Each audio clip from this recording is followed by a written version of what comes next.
नमस्कार मंडळी, गोकुळ फार्ममध्ये आपलं स्वागत आहे. या रेस बेडवरती आपण आता एप्रिल आणि मे महिन्यासाठीची जी भाजीपाल्याची तयारी ती करत आहोत.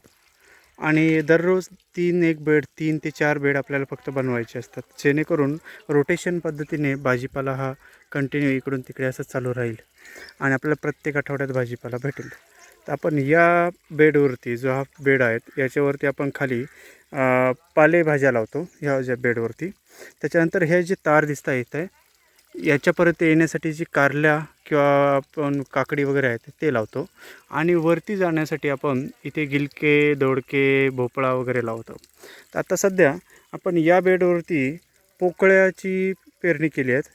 या बेडवरती आपण मेथी, जी गावरान मेथी आहे त्याची पेरणी केली आहे. इथे पण गावरान पोकळा आहे, जे आपलंच घरचं बी आहे. त्यानंतर तिकडे आपण गावरान राजगिऱ्याची पेरणी केली आहे. असे हे 3 बेड आता तयार झाले आहेत.